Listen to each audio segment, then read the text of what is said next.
Okay, so in the systemic pathology, let us do about the gastrointestinal tract, है ना? Gastrointestinal tract में करते हैं. So the first question they are asking here is, let me get the pen right. Okay. So in the gastrointestinal tract, the first question they are asking is, dermatitis herpetiformis associated with which of the following intestinal pathology? This you must have read somewhere in the dermatology also. Okay, so let us do about this. So this dermatitis herpetiformis, this is associated with nothing but the celiac disease. Okay, it is associated with celiac disease. So let's see something about celiac disease, and then it will be very easy that how we found the answer. क्योंकि celiac disease हमको अगर थोड़ा उसका पता नहीं रहेगा, then we can't be able to answer this. So let's see. Celiac disease generally जिसको हम क्या भी बोलते हैं, ग्लूटेन सेंसिटिविटी इंटेरोपैथी भी बोलते हैं, ग्लूटेन सेंसिटिव इंटेरोपैथी भी बोलते हैं. इन दिस देयर इज इसको सीलियाक स्प्रू भी बोलते हैं, also refer to as generally celiac sprue. Gluten food generally से क्या होता है, यहाँ पे इनसेंसिटिविटी होती है. अगर ग्लूटेन फूड खाएगा पेशेंट तो वहाँ पे जनरली उसको क्या होगा, गैस्ट्रिक प्रॉब्लम्स वगैरह होंगे. सो जनरली ग्लूटेन फूड में क्या क्या आते हैं, ग्लूटेन फूड में BROW करके याद रख सकते हैं हम, जिसमें barley, rice, oat and wheats will be under the gluten, they contain gluten. ठीक है. सो आगे देखते हैं. Associated with HLA-DQ2 and DQ8 polymorphism. HLA-DQ2 and DQ8 polymorphism is seen in this celiac disease. Diarrhea on consumption of bro cereals. Already मैंने बोला कि generally barley, rice, oat and wheat जिसमें gluten होते हैं, वो अगर जब खाएंगे पेशेंट तो the patient will complain of diarrhoea and generally other gastrointestinal symptoms. ठीक है. So 4D of celiac disease, 4D of celiac disease में जो सबसे पहला डी आता है that is nothing but diarrhoea. So on consumption of gluten the patient will generally report of diarrhoea. D for duodenum, it the most impacted area है ना, the most impacted area is generally duodenum. So यहाँ पे IDA की भी शिकायत हो सकती है. The third D is nothing but dermatitis herpetiformis. ठीक है. This is due to IgA antibody की वजह से जनरली क्या होगा, dermatitis herpetiformis. So now you came to know about the answer कि generally dermatitis herpetiformis is generally there are 4Ds of generally celiac disease और celiac sprue, जिसमें एक D क्या है, dermatitis herpetiformis, which is due to the IgA antibody. ठीक है. The D is dapsone which refers to the treatment of the celiac sprue. ठीक है. अब एंटीबॉडी फाउंड इन सीलियाक में जनरली अगर हम देखें तो there will be anti TTG antibody, anti gliadin antibody and anti endomysial antibody. The most specific will be anti-indomycin antibody, whereas the most sensitive will be anti-TTG antibody. ठीक है. anti-TTG antibody. So our answer will be celiac disease. आपको पता चला कैसे. which of the following is marker for intestinal inflammation. intestinal inflammation में generally markers क्या होंगे, देखो मार्कर्स फॉर इंटेस्टाइनल इन्फ्लामेशन की अगर हम बात करें तो generally we have CRP, C reactive protein. ठीक है. उसके बाद generally faecal lactoferrin and faecal calprotectin. There are three markers of generally intestinal inflammation, that is nothing but CRP, fecal generally lactoferrin and fecal calprotectin. ठीक है. calprotectin. So यहाँ पे देखो fecal lactoferrin is present in the answer and this suggests inflammation but not the exact. Faecal lactoferrin से हमको इतना तो पता चला है, CRP, जैसे if we see the CRP in case of appendicitis also, the first thing they will check for is generally CRP. C reactive protein generally क्या होता है, कोई भी inflammation if the inside the body if it is going on, the C reactive protein will be increase, but they are not the specific. वो नहीं बताया है कि जनरली इन्फ्लामेशन कहाँ पे हो रहा है. It will just tell you, है ना, चाहे वो फीकल लैक्टोफेरिन ही हो, it will only tell you that inflammation is going on in intestine, but it will not tell the exact location or the cause because of which the inflammation is going on. So ये एक simple सा marker है जो बताएगा कि generally there is inflammation going on. अभी आगे देखो. Middle age lady presents with abdominal pain. Middle age lady presents with abdominal pain and diarrhoea भी है, एब्डोमिनल पेन भी है. Her intestinal biopsy demonstrates villous atrophy. खत्म, आंसर मिल गया. ठीक है. यही ऊपर वाला demonstrated villus atrophy and serum has presence of anti-TTG antibody. Now it is confirmed. हमने अब जस्ट अभी ऊपर किया था, है ना. so generally TTG antibody, anti-TTG antibody, this is nothing but celiac sprue. और देखो abdominal pain and diarrhea की जनरली क्या हो रहा है, कंप्लेनर है।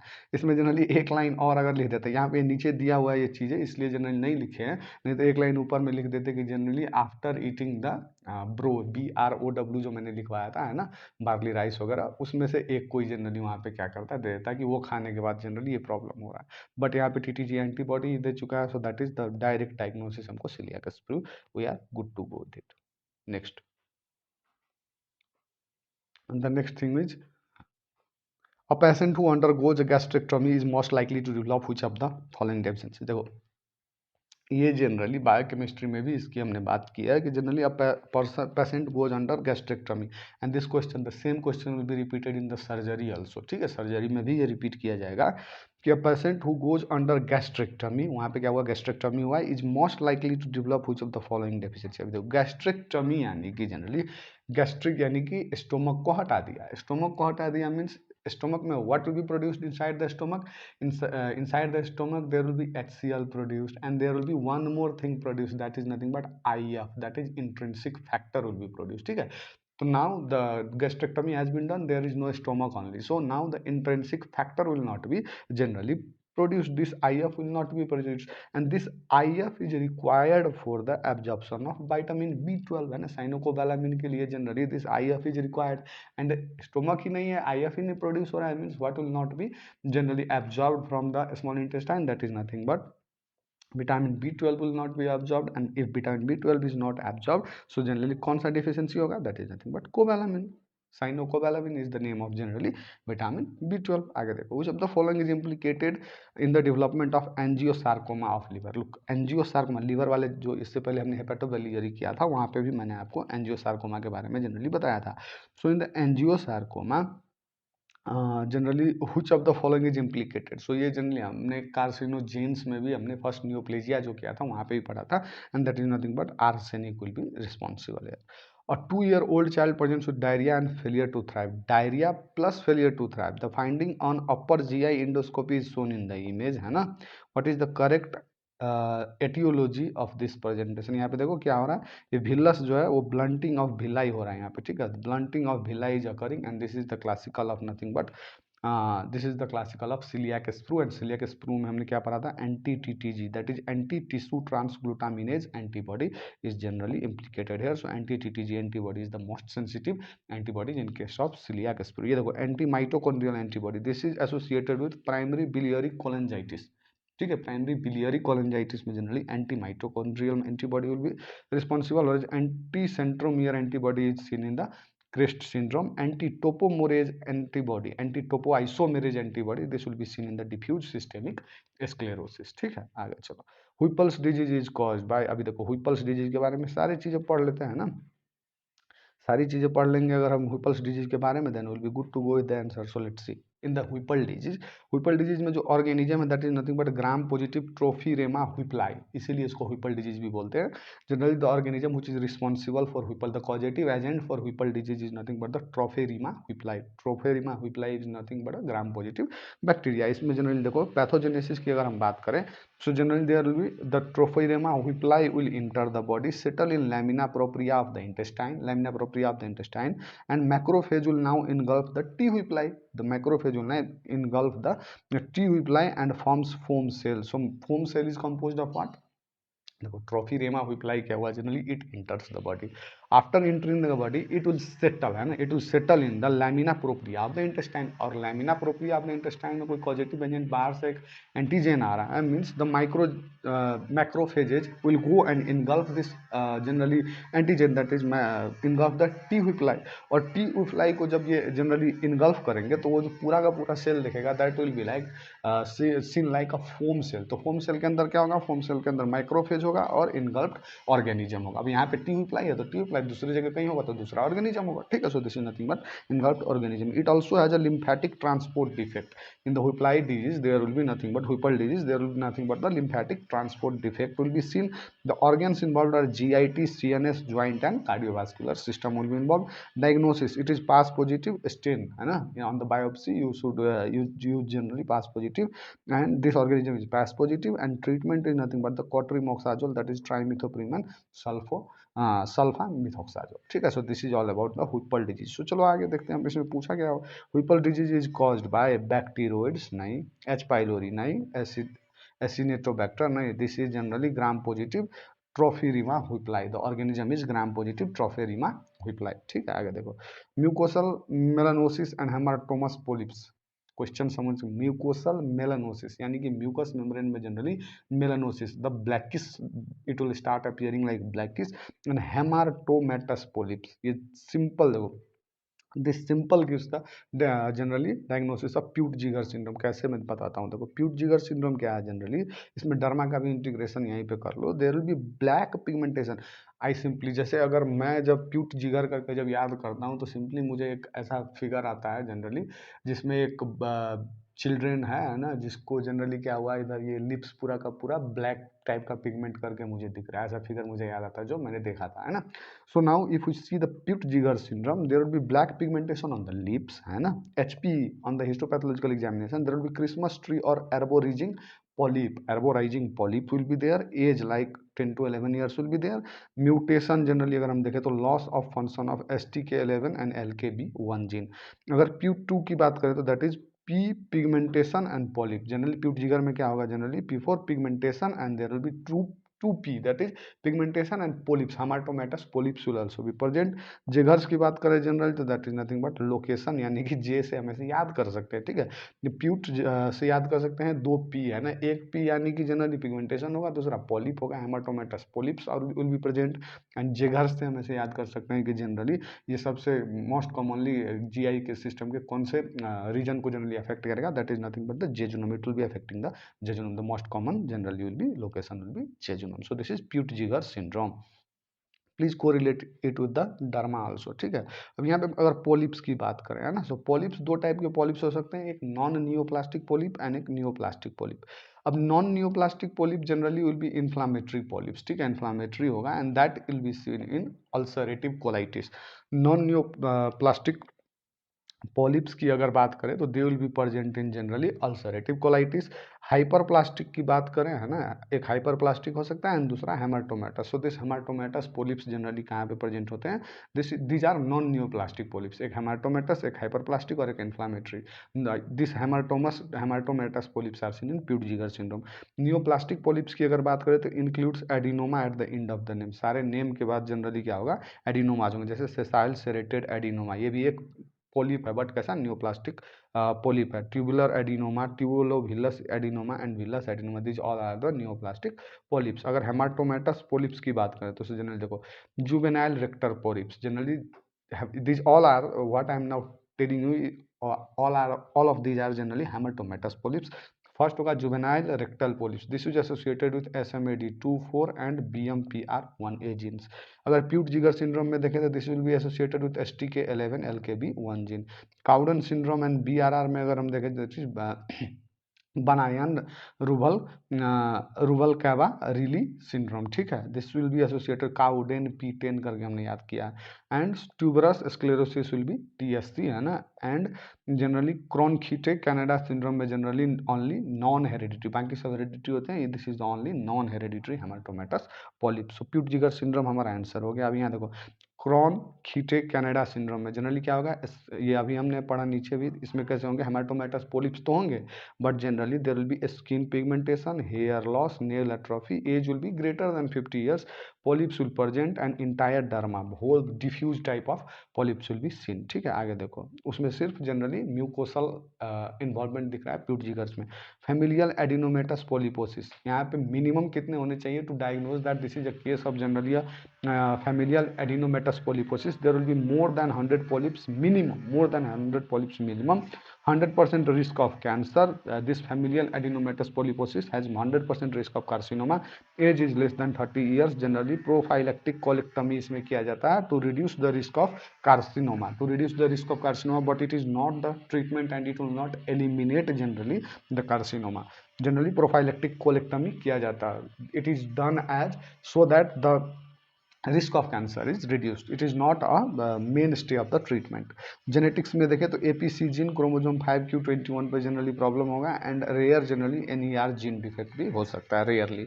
ठीक है, so this is all about generally the all the things given here. Serpiginous ulcers with deep features are seen, देखो serpiginous ulcers with deep fissures, this is a characteristic feature of Crohn's disease, this is a characteristic feature of Crohn's disease। देखो कैसे Crohn's disease को हम ऐसे याद करते हैं @ sister mac करके। So yes, for skip lesion will be there, skin nodules will be there, that will be metastatic Crohn's disease।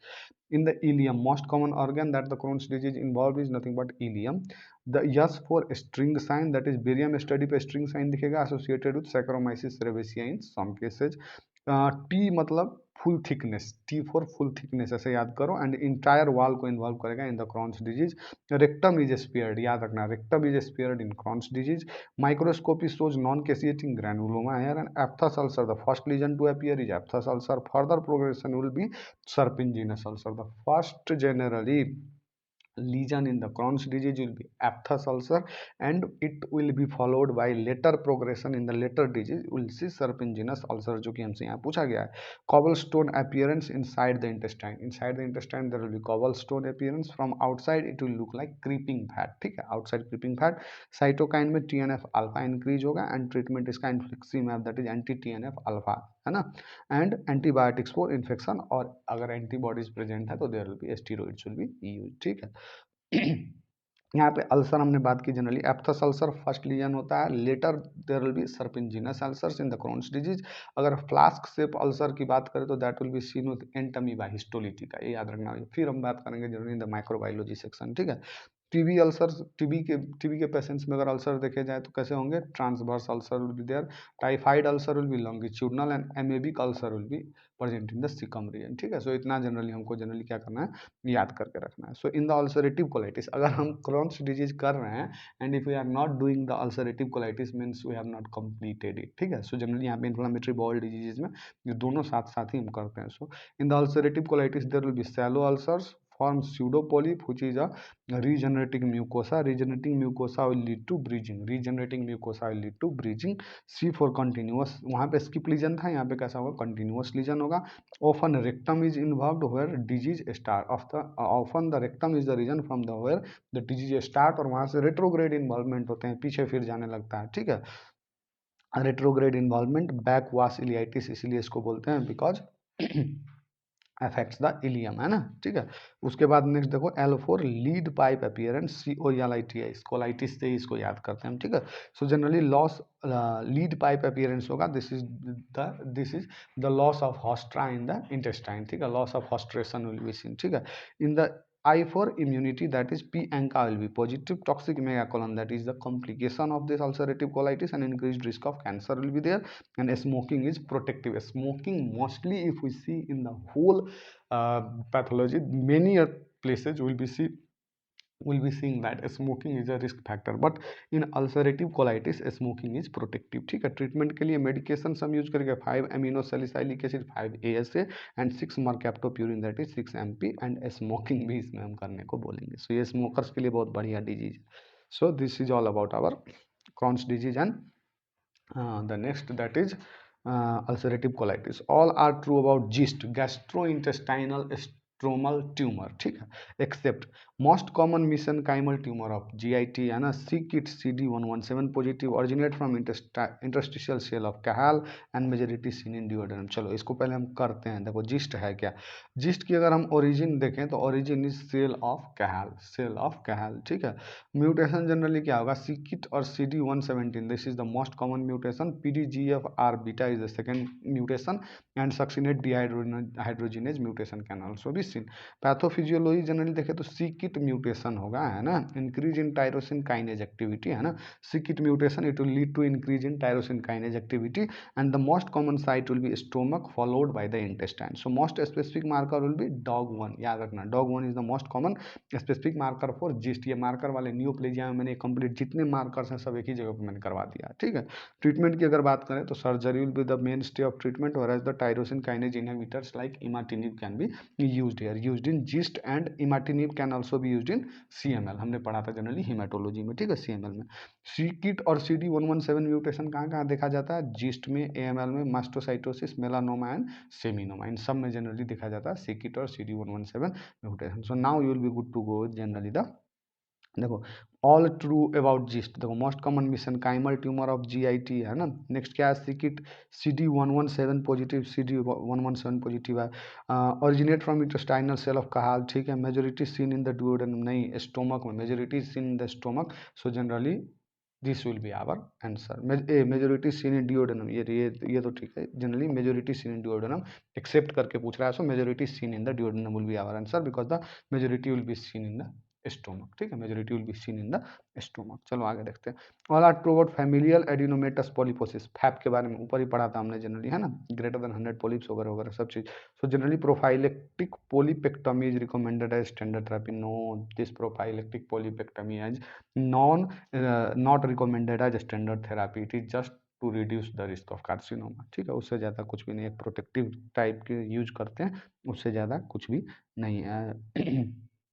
चलो, so this is all about, we have all done about gastrointestinal tract. Gastrointestinal tract में बहुत ज़्यादा चीज़ें थी नहीं यहाँ पे question, so 21 minute में we have already completed this. और इसके बाद generally will be doing central nervous system, ठीक है, so will be doing with central nervous system and then endocrine system, बस दो बाकी है। उसके बाद genetics, the main topic will be genetics, जिसमें ज़्यादा टाइम लगेगा, and pathology will be done. So this much for this video.